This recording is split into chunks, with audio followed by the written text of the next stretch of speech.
Beautiful morning. Absolutely beautiful. You know, sometimes you make decisions last minute. I saw that, so I was like, well, I'm not going to drive through that. I'll drive through that instead. And that wasn't very smart. So now I'm stuck. I should have figured that was just as muddy through the ditch through there. But I thought, well, maybe I could avoid that and not put giant more ruts in the road. And tractor's coming. We'll get out. On another note, today's video is brought to you by Brunt Workwear Boots. Got mine on. I'm ready. Are you? More on that in a minute. On another note, though, this is one of our worst winter wheat fields. Funny, I always start off with the worst, but don't worry. I'll get to some of our better ones and show you guys how they're looking. It's, what is that? About shin height, I don't know. Maybe 10, 12 inches tall. This winter wheat just never really matured very much. It just never grew. It's just amazing. Even the neighbor stuff looked taller, but it had good stand. But I think it was just that short of submoisture. And, but we've had a little over 2.25 inches of rain in a little over 2.5 weeks. And so it does have, you know, there's some heads on here. This is obviously pretty low yielding wheat, but it was almost a complete zero out. This was some of that stuff that I had said earlier, we'd probably zero out because I didn't think it even had a chance. I mean, it was bad. But we can drag our headers and get all these heads. There could be 20 bushel wheat out here. 20, 25 maybe in some areas. More likely high teens. I don't know. It's gonna be a weird year because it's gonna be really hard to predict what kind of yield this could be. And the same with the rest of our crops. Because they're so stunted, they look sickly and short, but they got a bunch of rain at the last minute, and that's when it's making seed. So it could fill every kernel in the head. So that's cool to see. I mean, it's nice, and the ground's getting some sub-moisture. That's another huge bonus. I always love the bluing effect. The stems get this kind of blue color to them. Should be green like that, but that's when you know the plant is definitely hurting for water. And of course, the early firing of the leaves at the bottom, that's always a good indication when it's going south. But yeah, there we are. He came. Brought the Magnum, figured better just step it up instead of trying to pull the pickup. Didn't get it on film, sorry guys, but we yanked it out with the Yankum and we're out. That was simple. Let's get some water. Maybe if I go right there. Take a walk out in the field, I'll show you kind of what's looking like for our peas. Oh, this is a pea field. Oh boy. Well, it's short. It's really short. Really short. And peas shorten even more when they dry down, which they're starting to do. Some of these got pods. Some have some flowers still. I mean, the flowers hopefully will turn into pods if all goes to plan. These are delicious, by the way.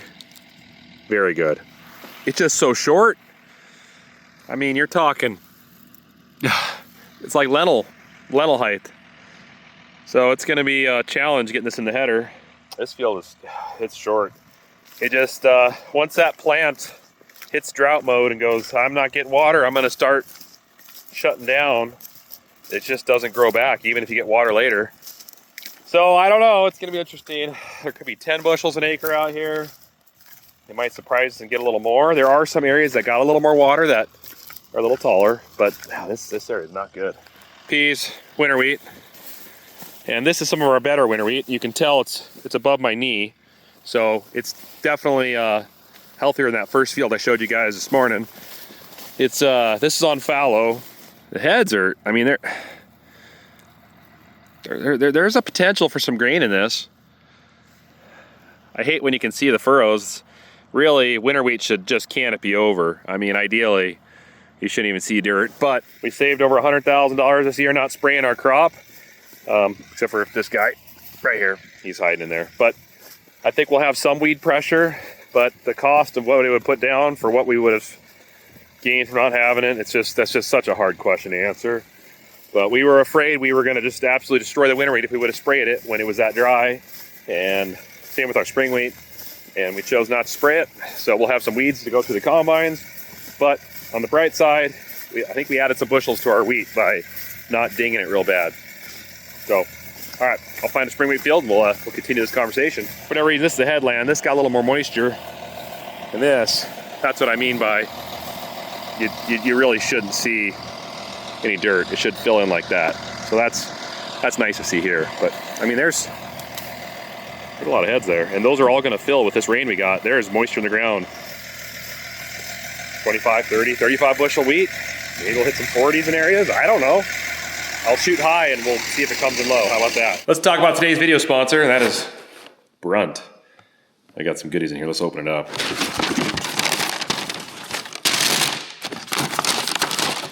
Oh, look at that pretty boot. It's already colored the color of oil, which is what I'm going to get on them, because these things are going to be working a lot. This is the 6-inch Marrin welted composite toe USA version. These are made in America. See the little flag there? They use American leather, and they smell good. I've seen some flack about boots not being made in the USA, and I hate to break it to you, but most boots aren't. Let's put these ones to the test. So these are the 6-inch Marrins, and these have the rubber tip on the front, composite toe. These are basically the same thing, only obviously USA made, USA leather. They don't have the rubber on the front, but other than that, very similar boot, just America, not America. Now this is pretty cool. I was just about to put them on, and these little USA flag tags here they got, instead of the Brunt tag. You got the option to replace that if you want, or you could put 2 on there. I'd say they're a little bit heavier than the originals, probably due to maybe a little thicker leather, but they do feel nice. Obviously I got to break them in. The flex isn't there yet, but it'll come.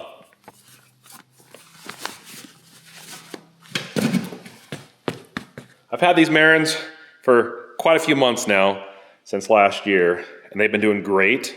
They're a little white, you can see, because of that thing back there. I wore these when I painted them, because I don't have no mercy on my boots. I use them like they're supposed to be. Well used. The welt looks a little different. It's resolable, Goodyear, a little deeper tread, a little different design. As standard with Brunt Marrins, these come with the cushion inserts, the soles. They're really squishy, lots of padding there. There's actually another insert in there too, so you can choose if you want thicker or thinner. I need it squishier because I do crazy things like this. Of course, waterproof composite toe, anti-oil, slip and heat outsole, and then of course, farm guard leather sourced from American steer. So head over to bruntworkwear.com or click on the link in the description below and get yourself a pair of one of these. Beautiful, isn't it? I'm not sure how I'm gonna be able to not be abusive to them, but who am I kidding? They're gonna get used. But I got faith in them. Back under the bud, leg arms is up top, tighten up all the hydraulic lines. It's gonna look absolutely beautiful when it's said and done. No, it doesn't. He's loving every second of it. I hate it. His back feels really good. I'm working on airlines. So we've got 2 brake canisters. These have parking brakes built into them. Front axle has brakes, drum brakes. Back axle has nothing. I wish they would have put brakes in the back as well. I guess someday we could probably find a kit maybe and put it on there if we ever thought we needed it. But for now, just doing those 2. So got my brakes with the parking brake, air tank, not very big. You don't need a lot of air on a tractor like this, just enough to run the brakes and some other components, but nothing major. Our dryer, and then of course the compressor's up there. So what I'm doing now is he's got a steel line, braided line coming off the air compressor, runs down, ties into the dryer. Then from the dryer, I gotta get rid of these fittings because they're old and never good. I'm gonna put a 90 in here, the pipe, I'm gonna come up, make a hose. It's gonna go up, it's gonna tie into right here. And then from out of the tank, we'll go back up to supply to the cab or however we're gonna go, where we'll branch off to everything to hit your air brakes and some other fun things that involve air and sound vibrations. So let's make a hose.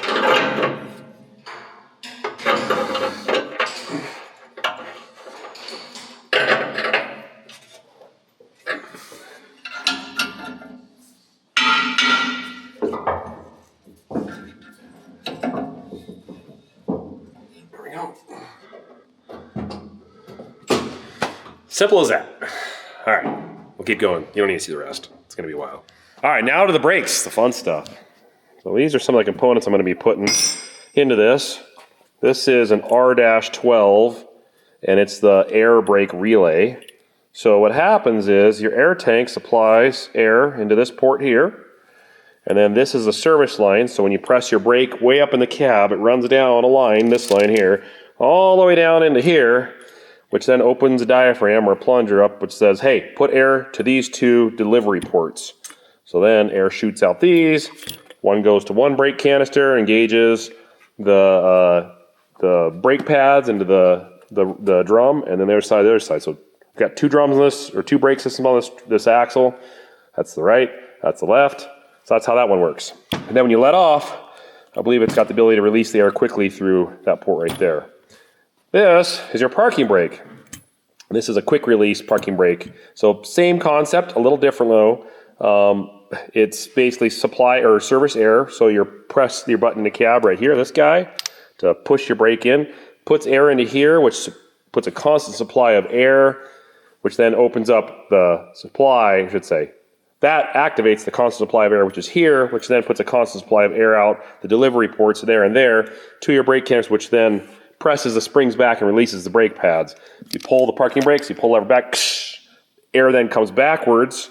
So if this, the service air is gone, which then blocks the supply air, which then allows the air pressure that's in those bags, or well, the diaphragms, to shoot back into delivery and then come out this quick release exhaust port. And that way your parking brake releases quickly, so you're not dragging your brake trying to go forward. And when you pull it and then or push it in and then happen to press it and drive immediately and you start rolling forward even though your brakes are still kind of applied. So those 2 units have to go in there. I don't have the fittings yet for the 3/8 to 1/2-inch hose, so I'm waiting for that to come. But I can get a lot of this installed. So it's been a learning process. I knew some about air brakes, but this is very basics, but I'm learning more. So, and this is your parking brake alarm. So that just, if your air pressure gets below a certain PSI, this is in line with your switch. It'll throw a code or a light or whatever you use. Like you'd have a buzzer with these leads here, and it'll say, bzz, hey, you need to build air pressure because there's not enough airflow to your service line to open up the supply line to pressurize the lines running to your parking brakes enough to release the brake pads. Make sense? Good. Now you guys know something that I didn't know until just recently. But I kind of knew it. I just never really looked at technicals, so good stuff. All right, I've got the hydraulics pretty much taken care of for the most part. All that's fairly tightened up. I'd like to get this thing running and then move the tractor back and forth to make sure some of the hydraulic lines have enough room to stretch and move before I completely button that up. So that means I'm on to the next step, which is wiring. And I have quite a bit to do actually. So what I've got going on here is I went ahead and cut some holes to run the bulkhead wiring through the cab. Right here, there's 3 connectors right there. 2 of them will be for the engine, also all the sensors for your coolant, hydraulics, all that kind of stuff. We're gonna go to those 2. And then the 3rd one, which is this one here, goes to the transmission. So there's gonna be a cable ran from, or a harness I should say, from here all the way down the cab, down to the transmission, tell the transmission what to do. And then inside here, what I'm gonna do, it's kind of a little bit busy inside here. This is the TCM, Transmission Control Module Unit, such and such. I don't know if that's the right term, but I'm going to use that. I'm going to bolt it right up against the firewall right there, which means now I have to run from the bulkhead into this to tell, from the TCM, tell the transmission what to shift. And then from here, I got to run it over to my shifting module so that I can select whatever gear I need to do, and then I have to have power and ground, and then probably a few other wires to figure it out. I went ahead and pretty much figured out the wiring that needs to go from the transmission to the TCM, which is right here, and this is the connector that goes to the TCM, but I have to put a bolt connector in between it. So this will technically be here, but I need to put it over here. So I've got a spare harness and TCM and shifting module that I'm going to set out here. I'm not going to tamper with the harness that I figured out. I'm going to make a new harness based off of that one and then figure all that good stuff out. So what I have to do now is the pins. I have to figure out exactly what pins need to go where so I get them correctly, and then it's going to take some time. So I'm going to be here for a while. So I think what I'm going to do is I'm going to make the harness that goes from the TCM to the bulkhead. Then I'll make the harness from the TCM to the shifting module. And then I'll go and make the harness from there to the transmission. That's what I'm thinking. But plans change, so. All right, let's get busy.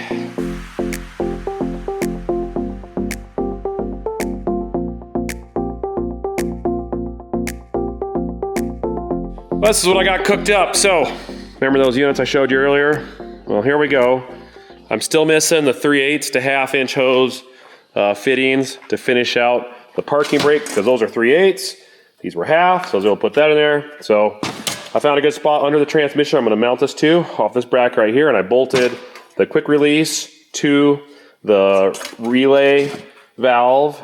So supply will come in here, pressurize that. Service to brakes, service to parking brake, brake, brake, blow off on the bottom. Then out of here is another supply. I just checked and it goes straight through. There's nothing blocking that. When it's engaged, it doesn't block it. So this should have full supply of air too. 3/8 line runs over to here, gets a 3/8 supply on the quick release. And then when service is engaged, that'll go to your parking brake, and that'll go to your parking brake. And when it disengages, it'll blow off right there. So once I get those fittings, then I can finish the hoses, branch off. And so then all these will turn and go into the brake canister. And I'm probably gonna have to have some 45 and some other stuff to make it all fit in there. But we can bolt this up into there right now and get it out of the way so I won't look at it until the new parts show up. And then I'll wish I didn't bolt it up, because it's gonna be easier to put stuff on right now with it off. We'll get to that road when we get there. I'm gonna bolt it up. Just about got the air system button up down here. Got air access in case we need it. That comes off the dryer. That runs over and hits up the air relay switch, and then it comes out of a supply line over and feeds the quick release, which then has the ports on the sides, which when I get the 3/8, I will connect them to the brakes, and then these two need connected as well when that comes, so I'm waiting on that. This was a tricky part. I don't know if you can loosen this up. There's a spring in there. You don't really want to tamper with that, but it'd be nice if I could rotate this just a little bit, and then those would face the direction they need to, but I'm not tampering with it. I don't think you're supposed to, so let's not do it. But with this hydraulic line right here, it's tough in the way, so I had to 90 it over, so the line's about to come over and go at an aside like that. So anyways, I think we're done under here for now, till the lines come, which is nice. That took a while. A lot of trips to town. Got it. After a little bit of soldering, I've got quite a few feet of wire that I lengthened in this harness from the cab to the transmission. Now, I ran out of black wire. I didn't realize how many wires I was going to need to run through that harness. So I went with blue and brown because I ran out of other colors too. So don't worry about it. It's all good. It's fine. It's meant to be. But I need loom, the wire loom, to put over that and make it all clean, and then I can put it on the tractor. But the next thing I need to do is I need to grab some cutters, some extra wire. Well, there's a little bit of black wire left. I'll use this right now and use it up, but I need to go up inside the cab here, and I need to figure out the next harness that goes from the TCM, which is basically your transmission computer, to your linkage, or not linkage, but your gear shifter, which is right here. Okay, so I need to go from down here to there. Got to figure out the length that I want for that. And once I get that figured out, then I can sit on the table and cut all of the wires to length and heat shrink and crimp and all that good stuff. And solder. Lots and lots of solder. All right, you need to put this on your shifter control. And then this one here, obviously, goes to there. And then I need to figure out how I'm going to route all this wire. Trying to make things look clean and nice and pretty. This is a bit of a challenge. You know, a lot of guys are like, you guys went with a mechanical engine, but then yet you went with a somewhat complex transmission harness. Huh, well, it was free. All right, so if I take that, and actually, that's not a bad idea. If I route this up through here, there's my length. And that's what I need. So now I need this harness and this harness connector to extend the wires, and we should be good to go. Yeah, shouldn't be too shabby. There we go. Okay, let's start this again. So since we have 2 transmissions and 2 engines, we also have 2 sets of harnesses. So I took these and labeled them, go off of these for reference, and then I'll make these. So that's the plan. Planio.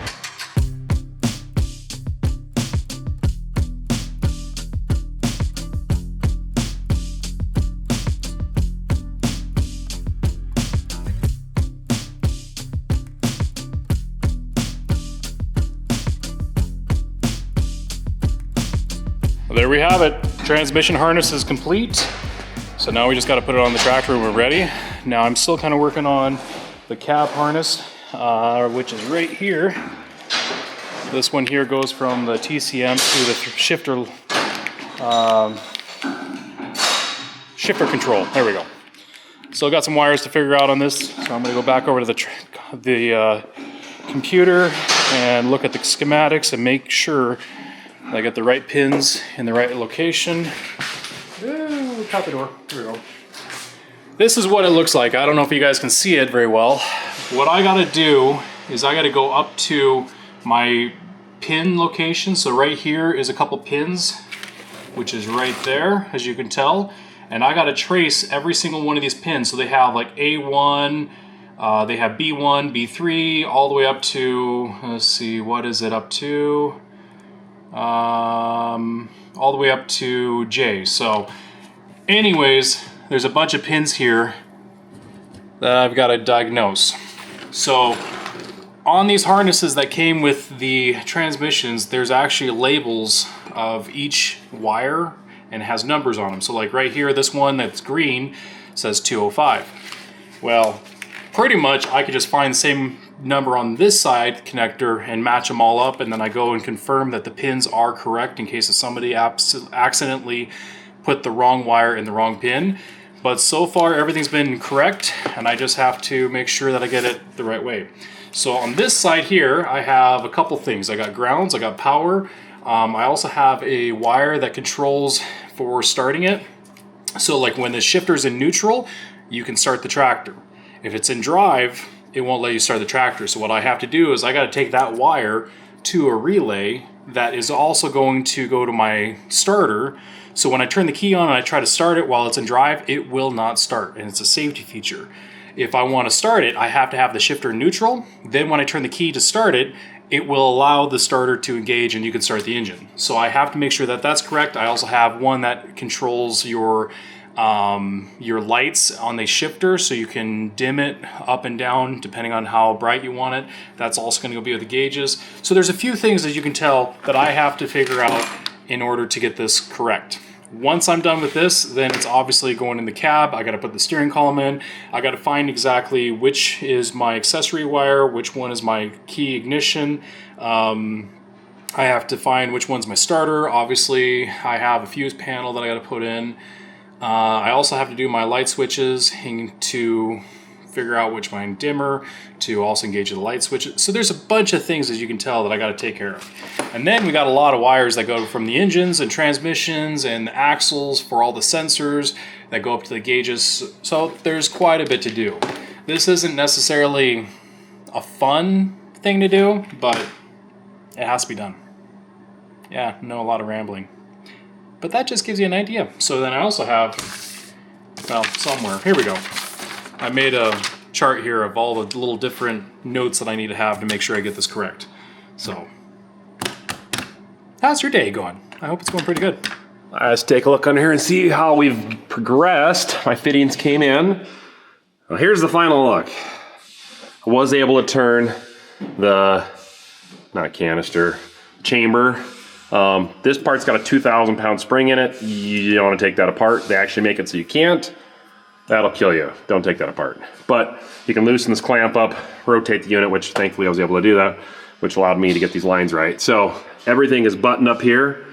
And then my supply line that goes up to the cab, just got that installed. So that goes up top there, stops there. I've got a T And then from there, we'll branch off one to the cab, one to the load and clutch, one to a loud noise-making machine. The rest of this is, I think, we're good to go. So hopefully we don't have any leaks, but it looks pretty good under here, I think. Do need to paint that. Other than that, we're good. Cool. All right, next project. Let's keep moving air into the cab. Okay, probably should have turned the camera on, but I just sat there, kept wiring. But I got the harnesses complete. This harness here is in the cab, that one's in the transmission.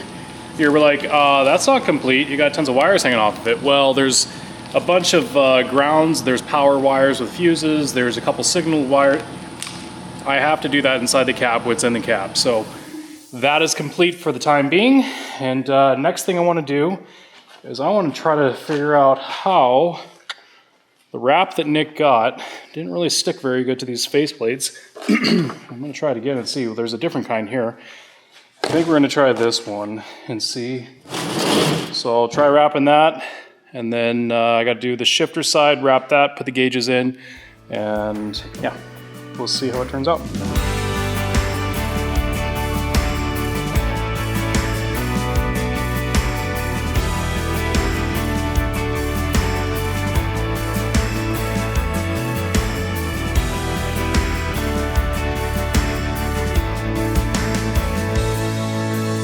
All right, now that the harness is on the outside, we lowered the cab. I'm gonna put this harness on the inside, and the TCM's already here. Yeah. All right. Right there, that's that one. There we go.